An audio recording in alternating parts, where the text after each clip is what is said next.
lo que nos habíamos quedado el día sábado. Y era un tema muy importante para mí porque me importa mucho difundirlo, me importa mucho que todos estemos al tanto de la calientita, de la última información, para que así esto se pueda generar en diversas cortes y así tener una jurisprudencia más constante. Miren, nosotros nos habíamos quedado en la tutela de derechos, ¿cierto? A ver, ahí está. Yo les había dicho ya en la sesión del sábado, buenas tardes, yo les había dicho en la sesión del sábado, ustedes tienen ahí, miren la diapositiva con la que hemos trabajado, con el esquema base. El proceso penal tiene esas tres etapas, la etapa de investigación, la etapa intermedia, la etapa de juicio. Entonces, yo les he dicho, la información se genera, la información se busca en la etapa de investigación preparatoria. Entonces, esa termina siendo una etapa fundamental hoy en día. Porque, ¿qué vas a discutir en la etapa intermedia? Vas a contestar la acusación, pero con aquello que encontraste en la investigación preparatoria, pues. ¿Qué vas a debatir en juicio? Aquello que habiéndose obtenido en la etapa de investigación has logrado ofrecer en etapa intermedia y pasó la etapa intermedia y recién se fueron para juicio. Entonces, la base, el meollo del asunto, la esencia del litigio actual está en la etapa de investigación preparatoria. Entonces, la etapa de investigación preparatoria tiene que ser mucho más que apersonarse y participar en las diligencias a las que te llamen, pues. Hay que ser un poquito más estratégicos, hay que presionar un poco más. No al extremo de ser obstruccionistas, a eso no estoy diciendo. Estoy diciendo que hay que hacer una defensa muy activa. En una audiencia la fiscal me dijo recién, el abogado defensor es muy activo, siempre participa y bueno, no nos deja un espacio, ¿no? Pero es que esa es la idea. Si se supone que Fiscalía está en la búsqueda de la verdad, entonces yo también ayudo a la búsqueda de la verdad, pero no a cualquier costo. O sea, tú vas a buscar verdad, pero no a como de lugar. Tienes que hacerlo respetando reglas procesales. Porque yo les decía, si el derecho penal es la espada que corta cabezas, porque el Código Penal dice el que mate a otro será privado de la libertad, ¿cierto? El que robe, el que hurte, el que sustraiga, el que se apropie, etcétera, etcétera, etcétera. El derecho penal es la espada que sanciona, que finalmente condena a personas. Pero el proceso penal es el escudo, el que termina protegiendo a ese ser humano para que el Estado no venga y diga, tú has hurtado, entonces te vas preso. Ah, puedes hacer eso, pero siempre y cuando hay un proceso debido. Entonces, la información se tiene que generar en un proceso debido, ¿correcto? A eso quiero ir. ¿Por qué? Porque puede pasar en la etapa de investigación preparatoria que el fiscal no respete nuestros derechos. Puede pasar. Entonces, ahí nosotros vamos y le decimos, señor fiscal, hay un problema, no están respetando mis derechos, tiempos de pandemia, por ejemplo. Primer problema, no me programan las diligencias. Segundo problema, no han digitalizado la carpeta. Entonces, por favor, ese es mi derecho, porque como yo no puedo ir a la fiscalía a leer la carpeta porque no me dejan, en algunos casos tienes que sacar cita, ahí tenemos los protocolos, pero como hay una limitación, lo que necesitamos es una carpeta digitalizada y que me la mandes para poder estar al día. O hay un problema que yo tengo actualmente con un caso, que es un megacaso, es muy complejo, es uno de estos que el Poder Judicial llama emblemático. Pero ¿qué sucede? Que la Fiscalía nos programa fecha de diligencia. Por ejemplo, era diligencia de deslacrado, de otro investigado. Entonces nosotros agarramos y vamos al deslacrado. Miren que en estos tiempos es bien difícil salir de casa y se supone que no deberíamos salir si no fuera esencial. Entonces, para nosotros esa diligencia es esencial, porque lo que se encuentra en esa información para nosotros es relevante y quisiéramos participar para ver si el celular ha sido manoseado, ha sido utilizado, si es que se ha respetado la cadena de custodia, ¿no? Entonces nos vamos al mezanine, en Abancay, miren, sufriendo y todo, tomando nuestro bus, llegamos. Y cuando llegamos decimos, toc, toc, vengo para la diligencia. Entonces sale el seguridad y me dice, ¿qué diligencia? Acá no hay nada. No, sí, mira, yo vengo con mi notificación que se iba a llevar a cabo una diligencia. ¿Y se cortó la comunicación? No, estamos bien, ¿no? Ok. Carlos, algo ha pasado con Carlos Gómez. Entonces llegamos al mezanine y nos dicen, no, no hay diligencia. Sacamos nuestra notificación y dice, acá dice, 15 de agosto del 2020 a las 9 de la mañana, diligencia de deslacrado. En tiempos de pandemia. Entonces le decimos, pero ¿cómo hacemos? No sé, pues acá no hay nadie. Vete, te habrán estafado. No, nos regresamos a la fiscalía. Nos regresamos a la fiscalía y cuando llegamos a la fiscalía le dijimos, ¿qué pasó? Estábamos esperando la diligencia, nadie llegó.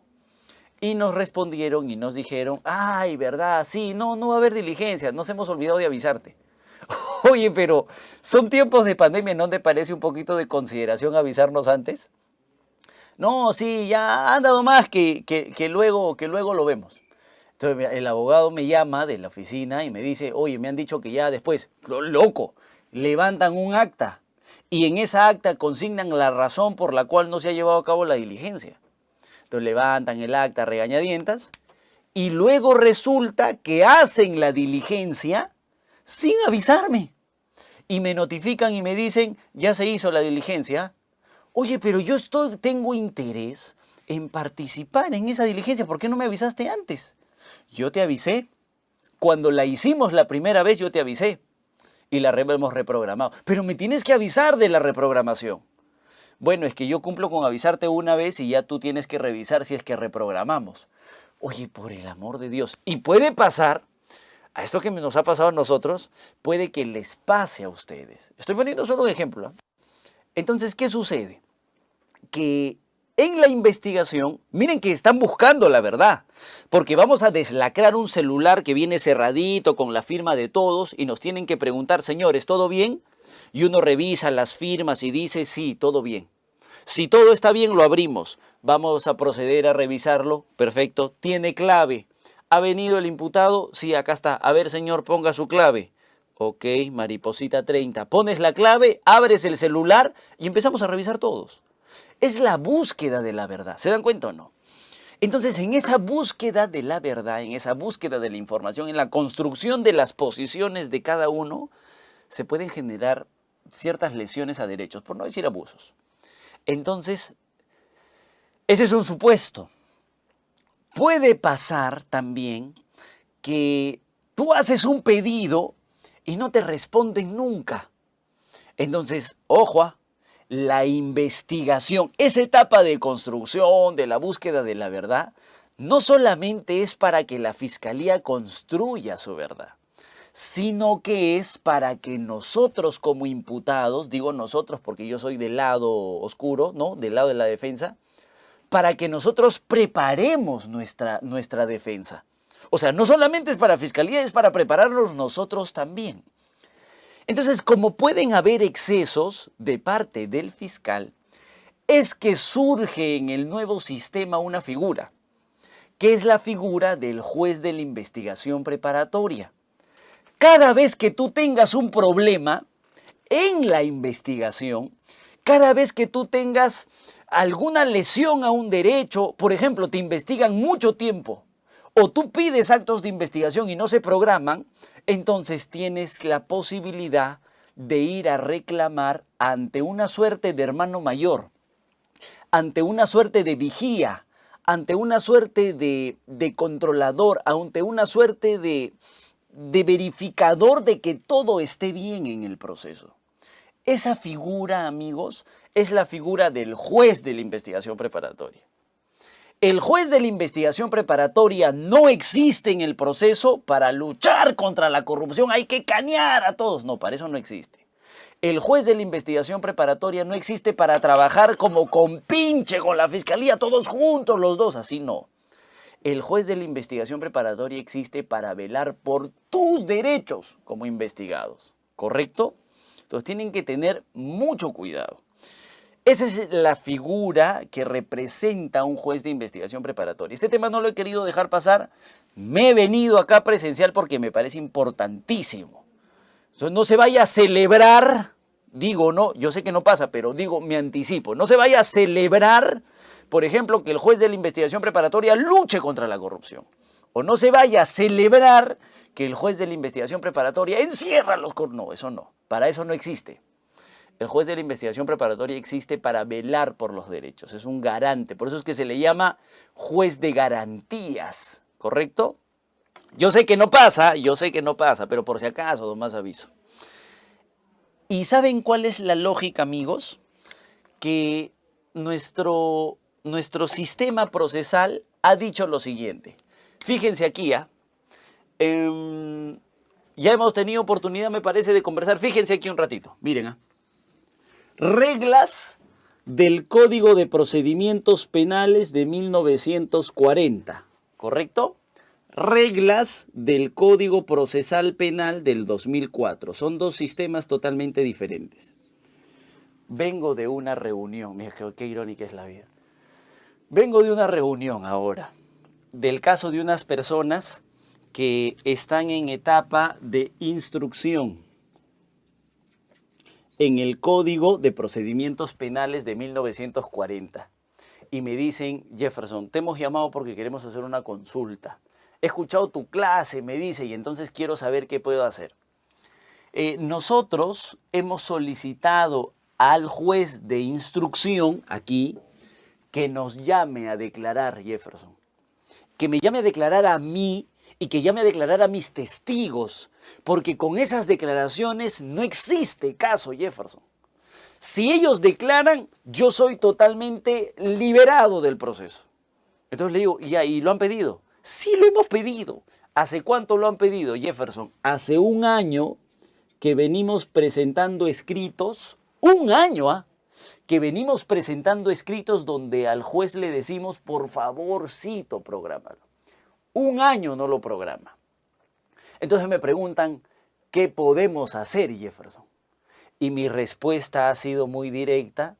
Tienen que tomar asiento, tienen que llorar un rato y luego tienen que seguir insistiendo.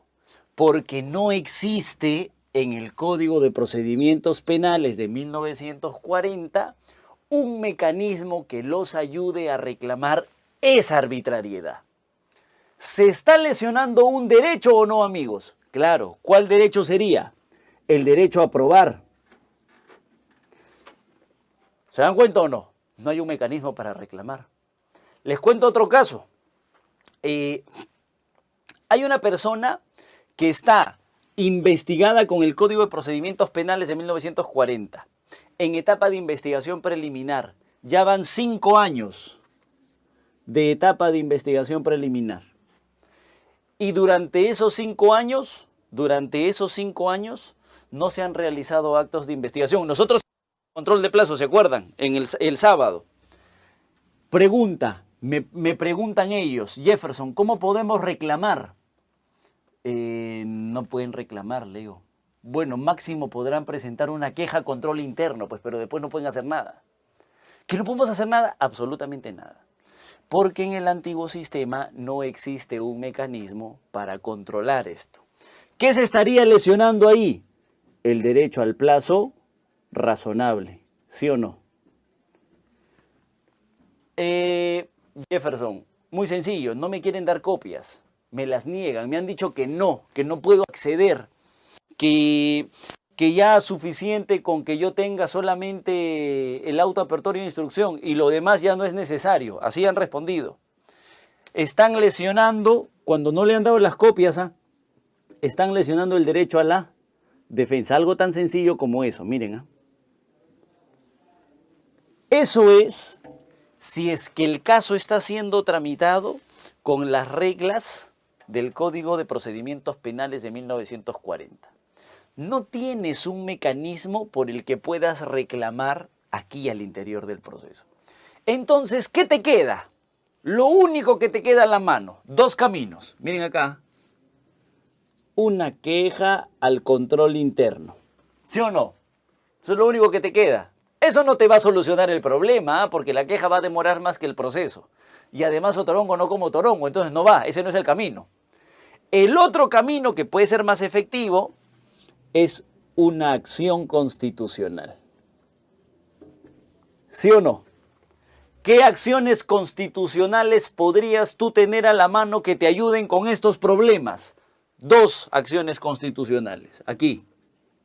Tú tendrías un habeas corpus podría ser si es que tienes alguna vinculación, porque en su modalidad de habeas corpus conexo, tú podías proteger la lesión a estos derechos conexo a la libertad, podría ser. O también podrías utilizar un amparo, porque existe la lesión de un derecho, ¿sí o no? Entonces, dense cuenta, no tienes forma de reclamar al interior del proceso. Tienes que escapar del proceso para que puedas buscarle una solución. La queja no es una solución efectiva y además, ¿qué ganas quejando? No ganas nada. Tarde o temprano llega la maldición, no hay problema. La única solución efectiva sería la acción constitucional. Entonces tendrías que escoger, ya va a depender, no quiero entrar en ese debate ahorita, pero va a depender, tendrías que escoger entre un habeas corpus o un amparo. Ya va a depender del tema, ¿cierto? Del caso en concreto. Ahora miren, ¿qué es lo que te dice el nuevo código? Este Código Procesal Penal del 2004. Dice lo siguiente. Oye, ¿cuántos amparos y cuántos habeas corpus se han generado? ¿Cuántos se han generado simplemente porque no podemos resolver los procesos, los problemas al interior del proceso? ¿Cuántos? Un montón. Calcúlale un 70%. Ah, caramba. ¿Qué te parece si mejor hacemos que este proceso constitucional lo metemos al proceso? ¿Que eso se puede? Claro. Un proceso constitucional dentro del proceso penal. ¿Cómo podrías hacer eso? Primero necesitas a un constitucionalista. Necesitas a un juez que proteja los derechos. Ese juez que ustedes están viendo ahí en pantallas, que sería el juez de la investigación preparatoria. Ya tienes a quien va a resolver las acciones constitucionales al interior del proceso. Jefferson, no seas animal. ¿Cómo vas a decir que hay un habeas corpus dentro del proceso? ¿Cómo vas a decir que hay un amparo dentro del proceso? Entonces cambiémosle el nombre. Pongámosle tutela de derechos. ¿Te están lesionando un derecho al interior del proceso? Sí. ¿Qué tendrías que hacer como regla? Irte, porque no hay un mecanismo de solución dentro del proceso. Tendrías que irte fuera del proceso. Así que interpones tu habeas corpus, interpones tu amparo. Pero ahora mejor te creo un mecanismo al interior del proceso para que ya no te tengas que ir fuera, llamado la tutela de derechos. Con esto acudes al juez de la investigación preparatoria y ya no tienes la necesidad de escapar a un proceso constitucional. ¿Se dan cuenta o no? Es vital que la figura de la tutela de derechos funcione. Porque si no funciona, entonces lo que vamos a hacer, ¿qué es? No sirve acá. Entonces, como no sirve acá, regreso a como estaba antes. Regreso a los amparos, regreso a los habeas corpus, no hacer cola ahí con nuestro recurso de agravio constitucional. Entonces hay un problema. Ahora, si esto queda claro, amigos, vamos al artículo que legaliza finalmente la aplicación de esta tutela de derechos al interior del proceso penal, ¿correcto? El artículo 71 del Código Procesal Penal, yo estoy escribiendo un artículo que se llama un proceso constitucional al interior del proceso penal, la tutela de derechos. Va a salir en un libro de Gaceta que ustedes van a encontrar pronto, ¿ya? Y estoy desarrollando algunas cosas interesantes, pero se las quiero adelantar y se las quiero explicar hoy día a ustedes. ¿Qué pasa? Revisen ustedes el artículo 71. Quizá ahí no lo pueden leer completo, pero es muy concreto el artículo. Tiene 4 incisos. El primer inciso dice, como es natural, que los derechos el imputado los puede ejercer por sí mismo, o sea, él puede ir a tomar fotos a la carpeta, ¿cierto? Él puede ir a declarar para defenderse o puede ejercerlos a través de su abogado. Su abogado apela por él, su abogado participa en la audiencia por él, etcétera, etcétera. Ahí no hay problema. El segundo inciso, dense cuenta que dice cuáles son los derechos que tiene un imputado. Y reconoce unos 6 derechos que son los derechos conocidos como los derechos informativos. Que dice, señor, usted tiene derecho a guardar silencio. Si es que no renuncia a ese derecho, tiene derecho a que esté presente su abogado. Señor, esta es una copia de la resolución de su detención. Señor, esto es lo que le imputamos. Señor, usted tiene derecho a no ser sometido a tratos crueles, inhumanos. Señor, usted tiene derecho a que lo lleven al médico legista para que verifique su estado de salud al momento de su intervención. Entonces se le dice que tiene esos derechos. Por eso es que se llaman derechos informativos. 71, inciso 2, ¿correcto? El inciso 3 también es bastante sencillo. Dice que eso que hemos dicho atrás, o sea, en el inciso 2, debe constar en un acta. Por eso es que cuando a ti te detienen, no sé si a usted, por ejemplo, cuando a mí me detienen, cuando a mí me detuvieron, me hacen leer un acta, me hacen firmar un acta y me dicen acta de lectura de derechos. Y ahí copian esos derechos. Ya firma acá, pero no he leído, firma nomás tú. Y firmas el acta de lectura de derechos. Luego firmas otra acta, acta de buen trato. ¿Alguien lo ha maltratado? No, nadie. Ya, entonces firma acá para que establezcas que no has sido sometido a tratos crueles e inhumanos, ¿no? Solo una observación, amigos. Hay un proyecto de ley que ha presentado, ¿cómo se llama este jurista peruano? El doctor Urresti ha presentado un proyecto de ley. Y el proyecto de ley lo que dice es que quieren cambiar el Código Procesal Penal en este artículo. Y quieren decir que si el imputado quiere, ojo, al día de hoy, si un imputado quisiera declarar, tiene que hacerlo obligatoriamente en presencia de su abogado y en presencia del fiscal. Obligatoriamente, si no esa prueba es ilegal. Entonces el jurista lo que ha dicho es que si es que un imputado quiere declarar frente al policía y no está su abogado y no está su fiscal, debe ser permitido, por ejemplo. Porque ¿qué es lo que se hace? No sé si ustedes han visto en televisión, esos videos no son gratis, pues, ¿no? El policía agarra al delincuente y lo tiene acá contra la pared como si fuera Jefferson en Serpro, así. ¿Cuál es tu nombre? Jefferson Moreno. ¿Cómo te hemos atrapado? ¿Robando, sí o no? Sí, me han atrapado. ¿Cómo somos los ternas? Son unos, ¿cierto? Entonces, como te graban así, esa información se puede considerar una declaración. No se puede considerar una declaración. ¿Por qué no? Porque no está presente mi abogado y porque no está presente el fiscal. Entonces lo que quieren hacer es modificar el Código Procesal Penal para decir que el imputado puede declarar frente al policía aunque no estuviera su abogado ni el fiscal. Entonces lo voy a dejar ahí nomás porque eso es un tema que a mí me preocupa mucho, pero quería contárselos. Entonces, decía, tenemos el inciso 1 que dice que los derechos los puede ejercer el imputado por sí mismo o a través de su abogado. Tienes el inciso 2 que te enumera los derechos informativos, solo los derechos informativos, no todos los derechos que tiene el imputado. Tienes el inciso 3 que te dice que la lectura de esos derechos o el respeto de lo que dice atrás debe constar en un acta. Y tienes el inciso 4, ese es el que me importa ahorita. Porque el inciso 4 lo que te dice es cuándo te presenta 4 supuestos. 4 supuestos te presenta, no te presenta 1, 2, 4 supuestos.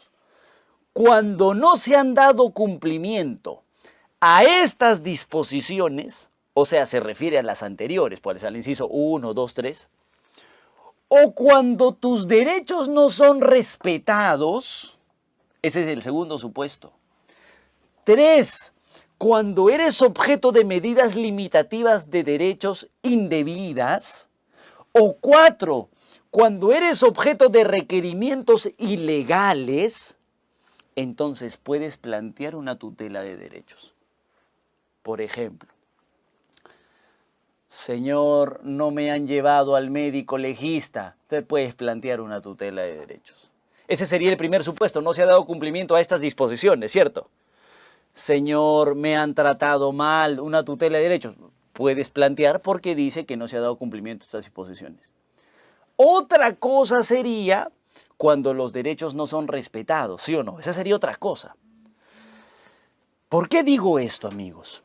Porque esta es la base legal, ese artículo 71 es la base legal para que ustedes trabajen esto, la tutela de derechos, un proceso constitucional al interior del proceso penal. ¿De acuerdo? Síganme, que yo les quiero presentar unos casitos bien interesantes que les he traído ahorita. Ah, tengo que darles un datito adicional. No debí rayar acá, pero miren, yo les había dicho, para los que han estado atentos, tengo un caso con las reglas del Código de Procedimientos Penales. Tengo 3 problemas en específico. Les voy a poner 3 ejemplos nada más.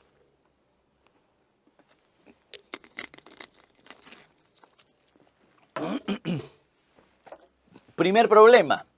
He pedido hace un año actos de investigación y no los hacen todavía. ¿Me están lesionando el derecho a probar, sí o no? Claro. Tengo 5 años en investigación. Me han lesionado el plazo razonable. Estoy pidiendo copias y no me las dan. Me han lesionado el derecho a la defensa. En el antiguo sistema no tienes cómo reclamar. Si estos problemas se presentaran en el nuevo proceso, en el nuevo código, entonces tú tendrías que invocar la institución, la figura de la tutela de derechos, ¿cierto? Tendrías que decir, aquí me están lesionando el derecho a probar. Aquí me están lesionando el plazo razonable. Aquí me están lesionando el derecho a la defensa. ¿Sí o no? Eso tendrías que hacer. El problema es que la Corte Suprema ha dicho que la tutela de derechos tiene carácter residual. ¿Qué quiere decir eso? Que solamente puede servir cuando no exista otro mecanismo en específico. Por ejemplo, tú has pedido actos de investigación hace un año y no te los programan, ¿cierto? ¿Te están lesionando un derecho? Claro que sí. Sería el derecho a probar. Pero para reclamar esa situación hay un mecanismo en específico, lo hemos hablado. Es la audiencia de inadmisión de diligencias. Entonces no puedes plantear tutela. Te la van a declarar improcedente. ¿Por qué? Porque la tutela tiene carácter residual. Jefferson, me van investigando 5 años, están lesionando el derecho al plazo razonable. ¿Puedo plantear tutela de derechos porque el plazo razonable es un derecho? En principio deberías. Pero hay un mecanismo específico para reclamar, que es lo que hemos visto el sábado, que es el control de plazo. Entonces tampoco. Jefferson, ¿y esto de copias? ¿No me quieren dar copias? ¿Ha lesionado el derecho a la defensa?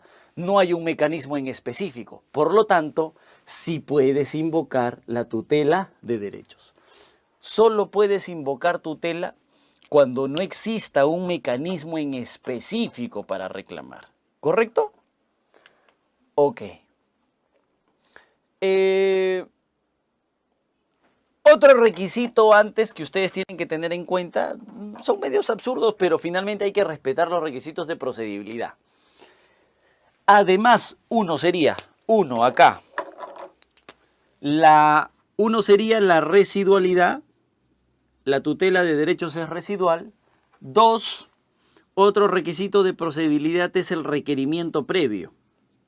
O sea, si a ustedes los están violando en sus derechos, ustedes tienen que ir a reclamarle a quien esté realizando esa conducta primero, que tendría que ser policía o fiscalía. Cualquiera de los dos podría lesionar sus derechos.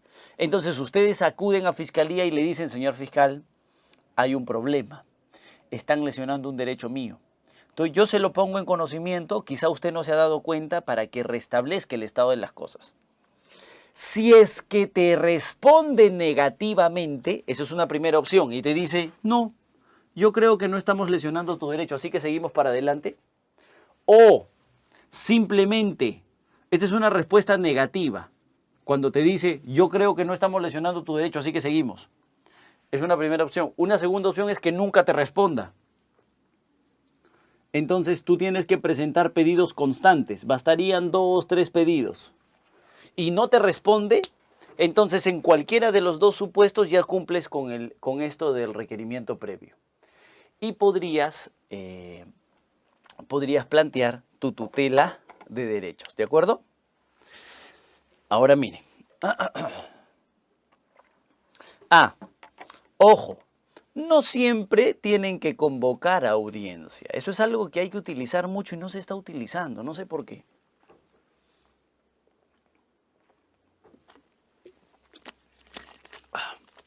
¿Qué sucede? Eh, Cuando tú presentas tu requerimiento a Fiscalía y le dices, oye, me están lesionando el derecho, te responde que no, o simplemente no te responde y tú has presentado pedidos reiterativos, puedes acudir al juez de la investigación preparatoria. Y el juez de la investigación preparatoria llama a una audiencia. Y en esa audiencia se discute, ¿no? Ya, lo que pasa es que no siempre está obligado a llamar a audiencia.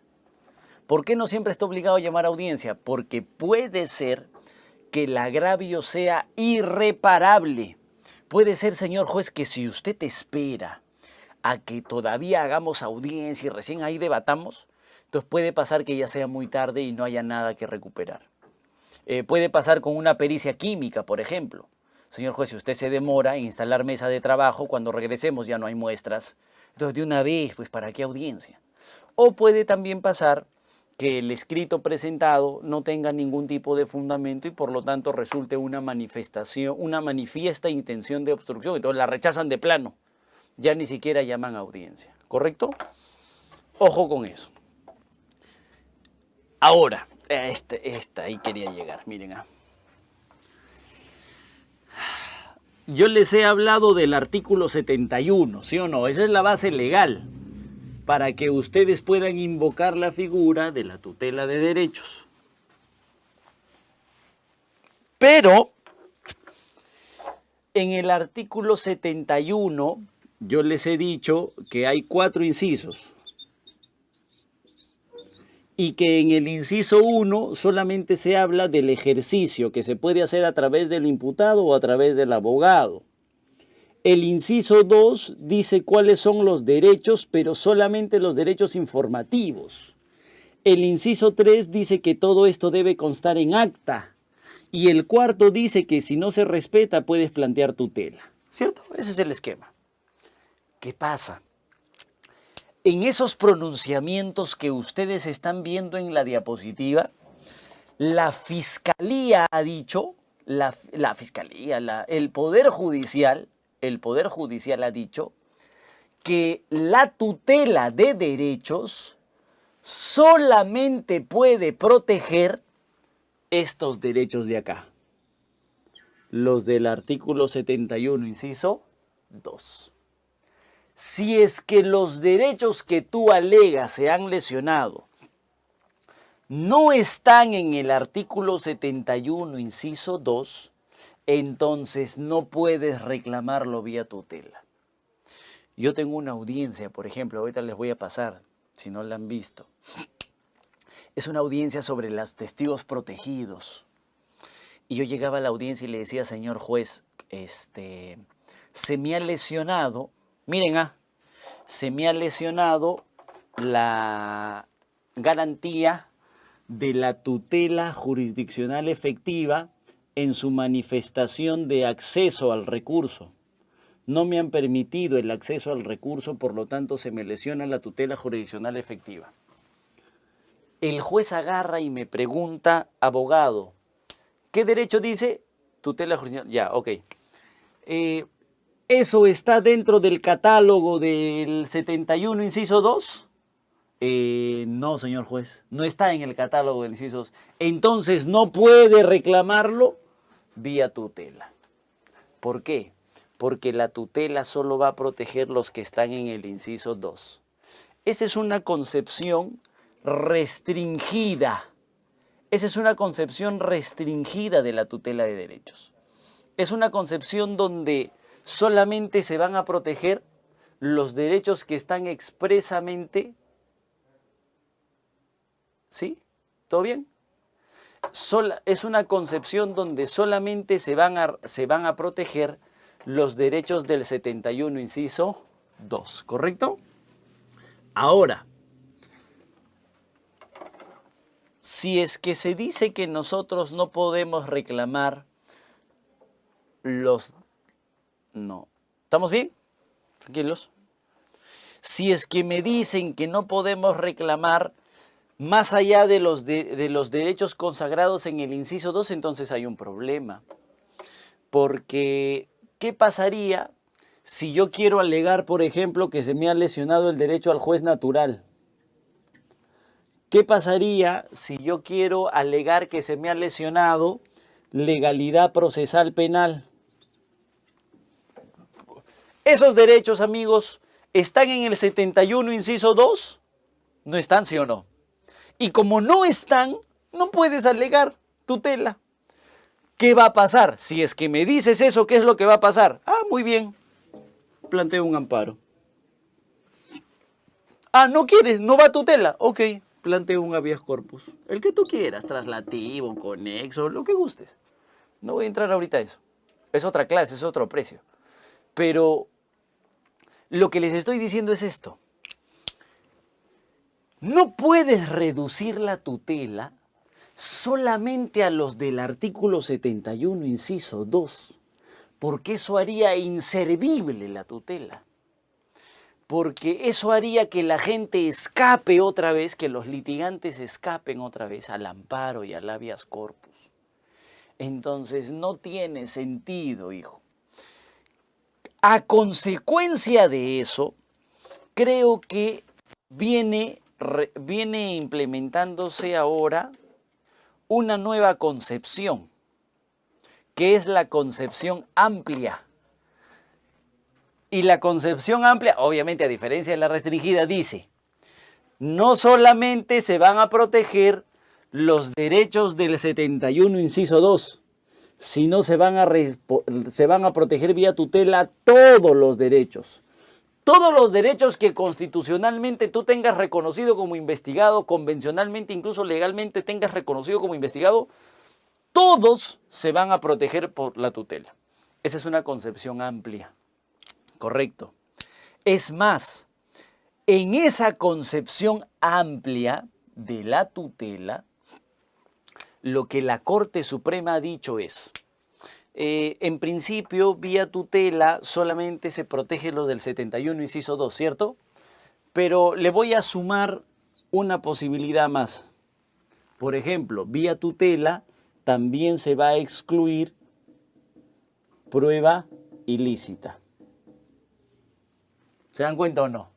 ¿Por qué? Porque recién se están dando cuenta de que la tutela no solamente puede proteger los del 71, inciso 2, sino que tiene que proteger otros derechos.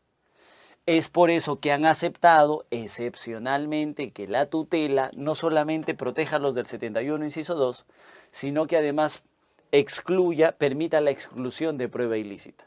¿Se dan cuenta? Ese es un tema.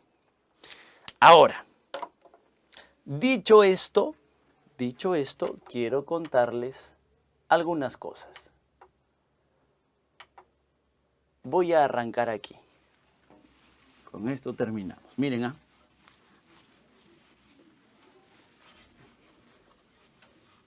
Dos cosas les voy a contar, dos cosas nuevas, calientitas, ¿ya? Para que se lleve información calientita. Ustedes saben que la Fiscalía trabaja de la mano con la policía, ¿cierto?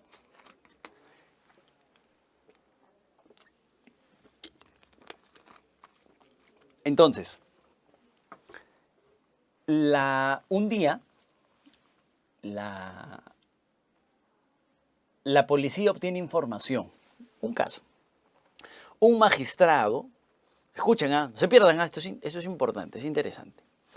Un magistrado tiene a su hijo que juega pelota, que es pelotero. Sí, yo les hago llegar las resoluciones de la concepción amplia. Les he puesto en la diapositiva, por si acaso, los datos exactos de las resoluciones.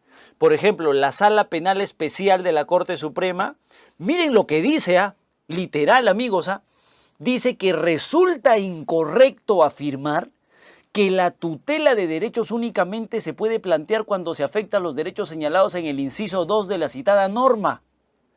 Es una visión, obviamente, más amplia de lo que se pensaba protegía la tutela. Eso ahí, yo les dejo los datos exactos y si quieren yo les paso las resoluciones.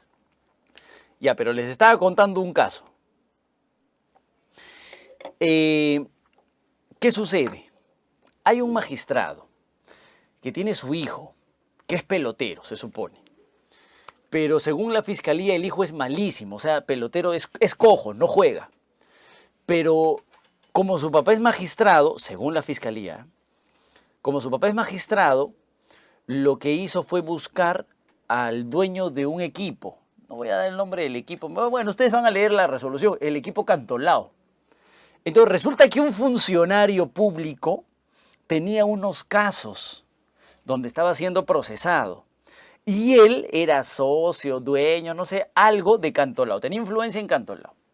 Entonces se supone que el trato era este: yo te ayudo con tus casos y tú lo pones de titular a mí y le das la 10, ¿sí o no?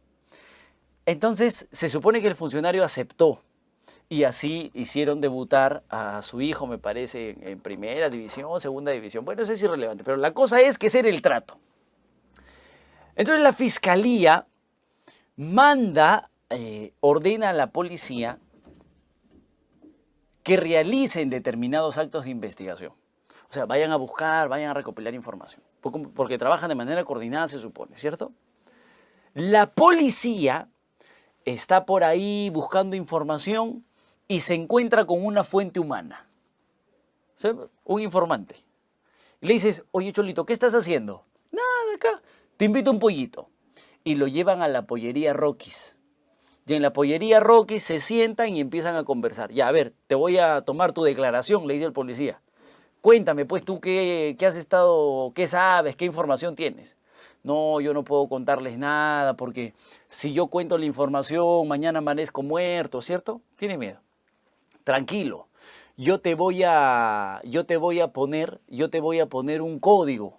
Te vamos a llamar el negro, tú vas a ser un informante de la policía. Ya, ok, está bien.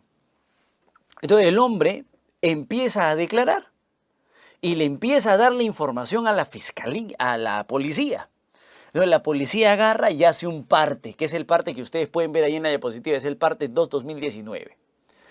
Ese parte se lo dan a la fiscalía. Y le dice, señora fiscal, esta es la información que nosotros hemos conseguido de un informante que se llama el negro. Entonces la fiscalía dice, ahora sí, se fregó el magistrado y le piden medidas limitativas, creo.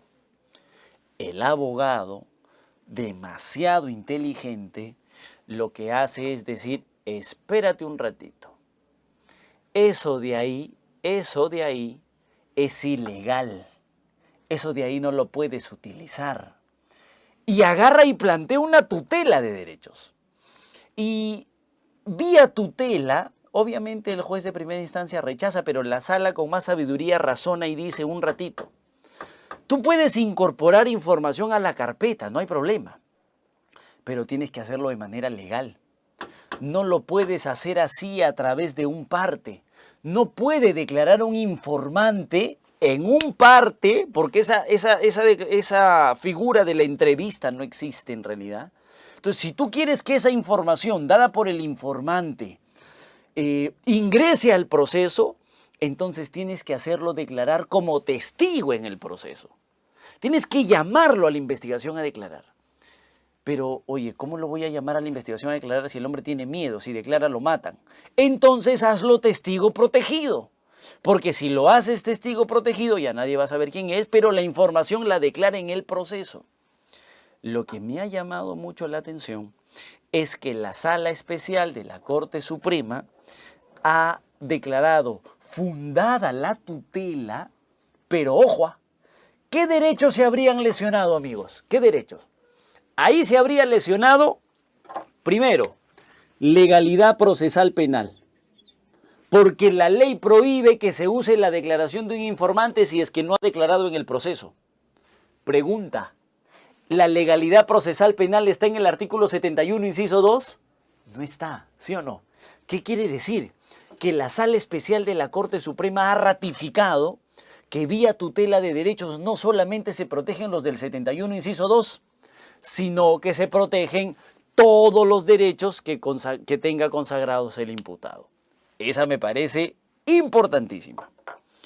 Y luego, quiero contarles de una más. Esta es la mía. Esta no me voy a cansar porque voy a tener seca la fiscalía con esto. Miren, una chiquita nomás. ¿Qué pasa? ¿Cuál es el camino de la prueba, amigos? ¿Se acuerdan ustedes? La prueba se obtiene aquí. Fíjense aquí, solo pizarra. Ya no voy a utilizar la diapo. Miren, fíjense. La prueba se obtiene Una vez obtenida se ofrece. Una vez ofrecida vemos si se admite. Una vez admitida se actúa en juicio. Y una vez actuada en juicio finalmente se valora, ¿cierto? El juez verá si sirve o no, si tiene eficacia o no. Entonces, ¿qué pasa? Yo me quiero concentrar a cuando la prueba se obtiene, ¿correcto?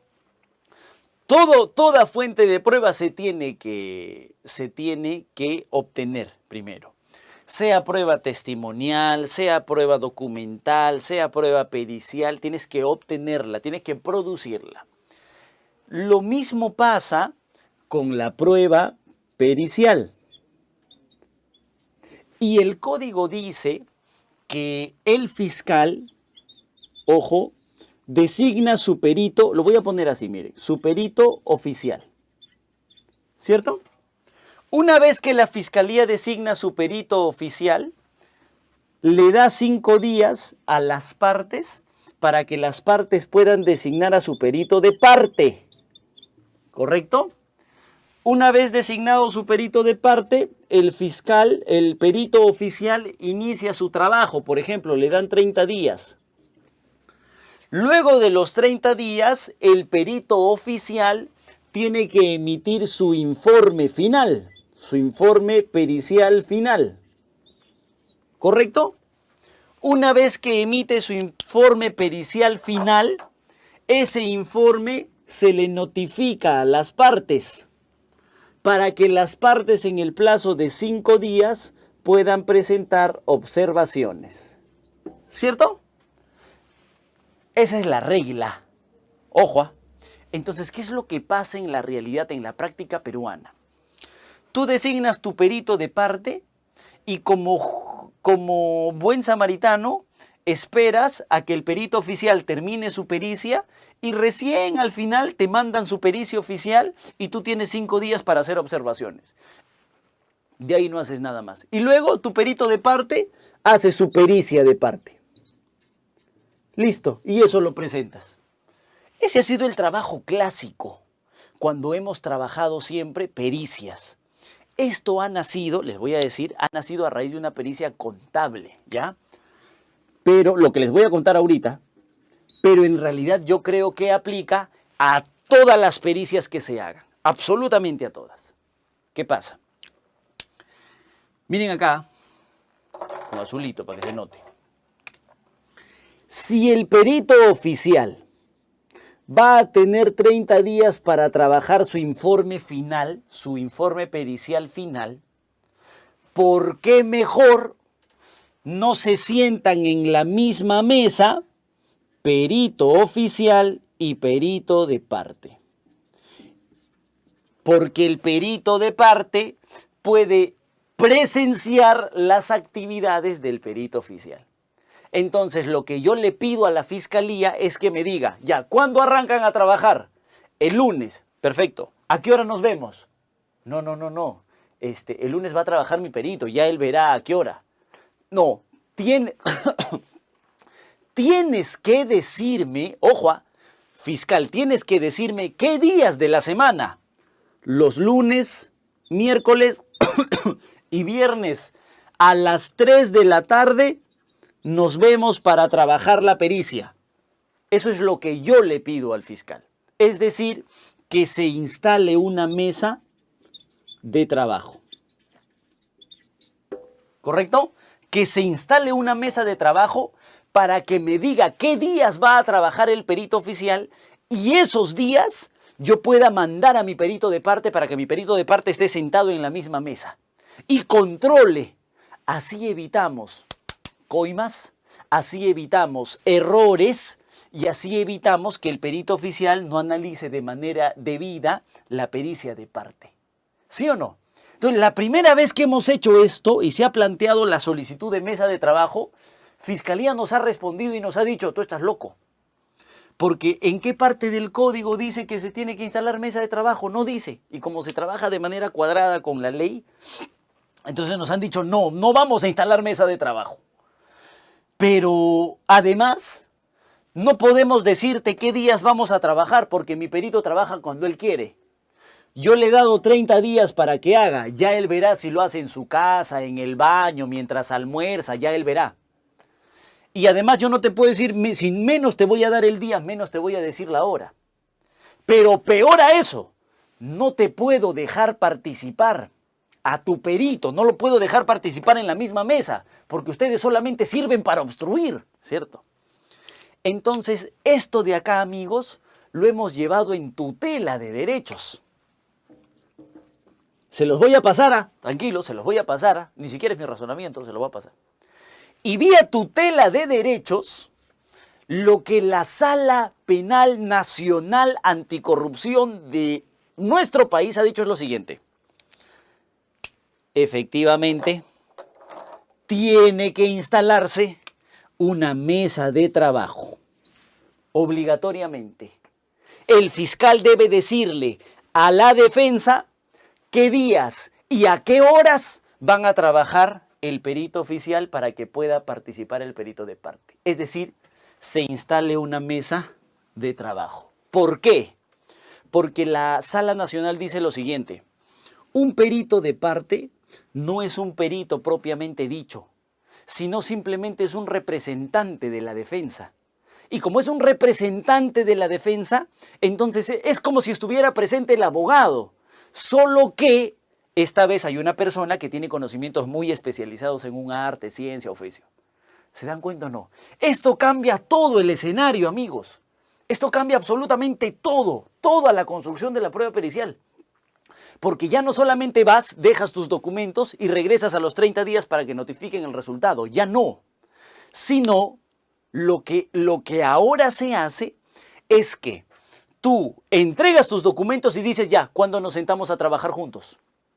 Entonces se sientan a trabajar juntos y tú controlas. Por ejemplo, está un perito contador y dice, bien, ¿cuál es el periodo de investigación? Del 2016 al 2018. Ok, arranquemos. Está el perito oficial y dice, saldo inicial, 0 soles. Aguanta, dice nuestro perito de parte, está sentado. ¿Cómo vas a poner 0 soles? Pues él no ha nacido en el 2016. Él ha nacido en 1970, entonces tienes que sumar desde acá para ver con cuánto arrancó en el 2016, ¿sí o no? Porque a veces por eso se puede generar desbalance patrimonial.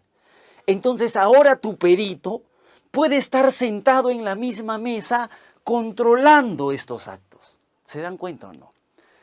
Eso, amigos, me parece importantísimo de difundir. Yo les voy a dar la resolución por si no me creen, ¿ya?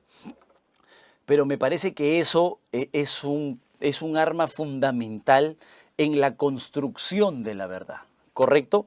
Funciona exactamente igual, yo creo, para todo tipo de pericia, amigos. Ojo, yo les digo la verdad, esto lo hemos debatido para una pericia contable, pero creo que funciona para cualquier tipo de pericia, ¿correcto? Así que, amigos, lo prometido es deuda. Yo me he comprometido a venir y terminar este tema. Les agradezco muchísimo su tiempo. Espero que haya sido de verdad productivo y les mando un fuerte abrazo. Cuídense mucho. Si tienen preguntas, este es el momento. Perfecto, muchas gracias, doctor, por estar aquí con nosotros. Vamos a esperar unas cuantas preguntas antes de que el doctor se pase a retirar. Doctor, como usted puede ver ahí en pantalla, están las consultas. Lo que pasa, Ena, es que sí está regulado. Abre tu código en el artículo 177, inciso 2, y vas a ver que el código te dice que el perito de parte está facultado a presenciar, a observar y hacer las recomendaciones que su ciencia le aconseje. Entonces, cuando tú dices, está facultado para 3 cosas, o sea, si está en la ley, no es que no esté, sino que hay que interpretarla. Cuando el código te dice, el perito está facultado a presenciar, a observar, y a uno más pone acá, no me acuerdo qué es, a dejar las constancias, dice así. Así dice tu código, léanse el 177, inciso 2. Entonces mi pregunta es, yo entiendo muy bien cuando dice dejar las constancias, ahí no hay problema. Yo entiendo muy bien cuando dice observar, porque cuando te notifican la pericia oficial, tú observas, ahí no hay problema. Pero, ¿y presenciar qué significa? Presenciar es estar ahí, viendo cómo se produce la prueba pericial. Entonces, la Sala Nacional dice, presenciar efectivamente es estar ahí junto al perito oficial. Entonces, es por eso que permitimos la producción de la prueba de manera conjunta. Ok, buena. Yo les voy a pasar la resolución. Ahora les paso la resolución, no se preocupen, la de esta que les estoy contando. Realizada la mesa de trabajo. Ah, ya, tiene razón, Daniel. Realizada la mesa de trabajo, lo que está diciendo la Sala Nacional es que si el perito oficial saca una pericia y el resultado de la pericia no es de acuerdo con lo que piense el perito de parte, solo ahí puede presentar su propia pericia de parte. Pero si el perito de parte está de acuerdo con el resultado de la pericia oficial, entonces ya no debe presentar pericia de parte. ¿Correcto? Eso es lo que está señalando la... Ever, estoy de acuerdo, demoran mucho las pericias en lavado, pero para eso vas a tener a tu perito que va a emitirte un informe a ti como defensa y te va a decir, el día de hoy el perito oficial llegó y dijo que solamente íbamos a leer un documento. Ah, perfecto, y lo informas. Señor fiscal, por si acaso, el perito solamente está basando un documento. Al día siguiente, abogado, te informo que vino el perito oficial, nos sentamos a trabajar juntos, pero solamente nos dijo que íbamos a avanzar medio documento. Ah, correcto. Entonces avisas toda la fiscalía que están avanzando de 1,5 documento.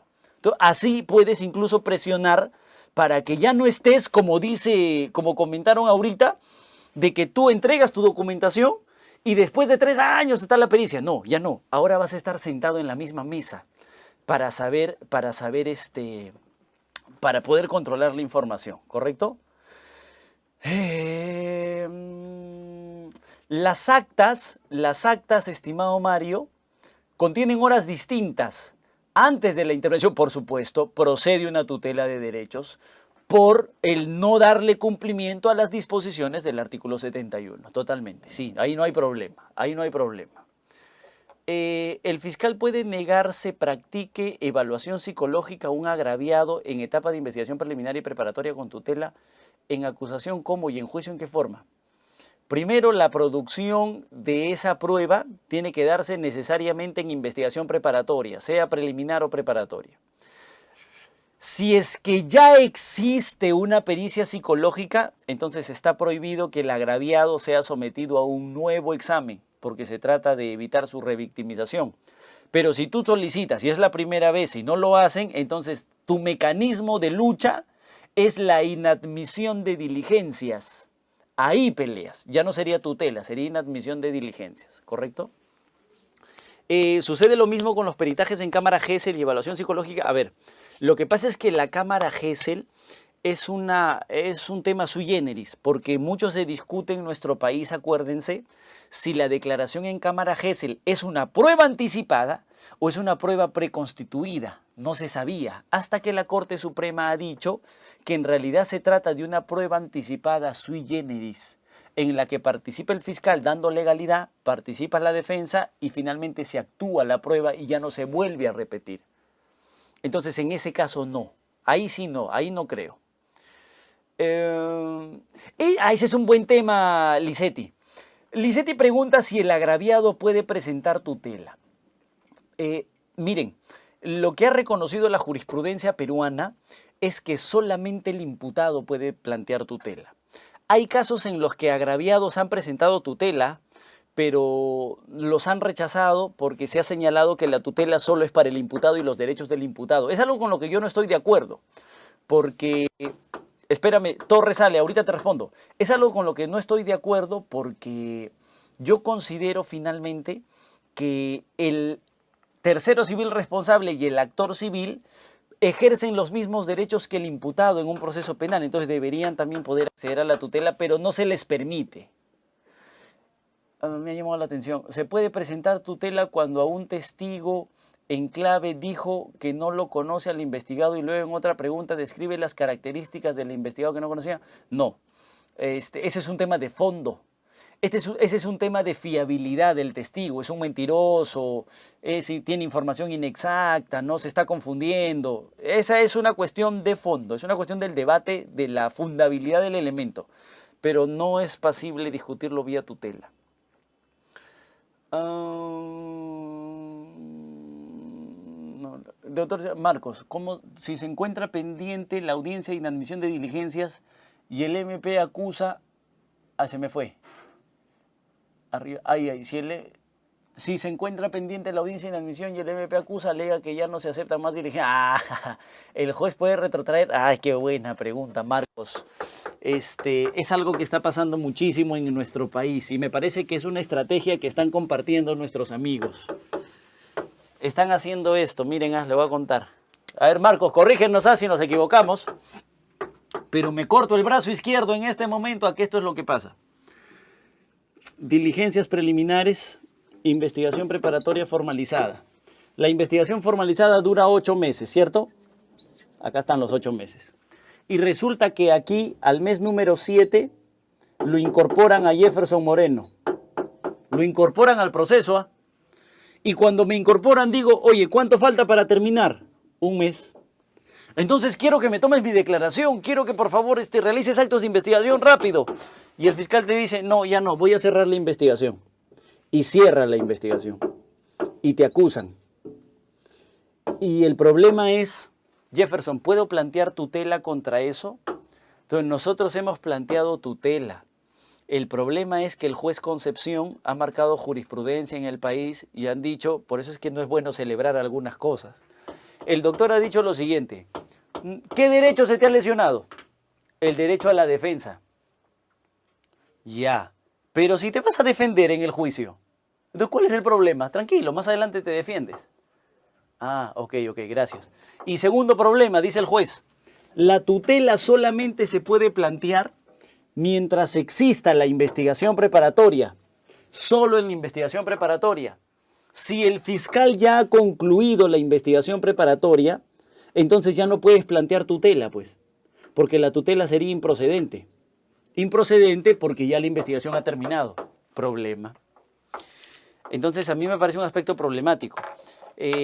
Va a pasar que cuando en la etapa intermedia un fiscal requiere el sobreseimiento, el juez de la investigación preparatoria le puede decir, oye, te has equivocado, regrésate por donde viniste y hazte una investigación suplementaria, es decir, te faltan algunas cositas, hazte esto, llama a estos testigos, hazte estas pericias y regresas. Esa es una facultad que tiene el juez de la investigación preparatoria para ordenar una investigación suplementaria, pero solamente cuando sobresee el fiscal. Cuando el fiscal acusa, no existe esa posibilidad de regresar. Entonces yo estoy trabajando esa tesis, estimado Marcos, me parece, de que se permita una investigación suplementaria aun cuando el fiscal acuse. ¿Por qué? Porque la investigación, cuando el fiscal la cierra, me ha negado la posibilidad de realizar actos de investigación. Entonces, como partimos de la idea de que la investigación no solamente es para el fiscal, sino también es para el imputado, entonces debe permitirse la realización de esos actos de investigación. Pero por ahora no se puede. Si te han hecho eso, ya perdiste.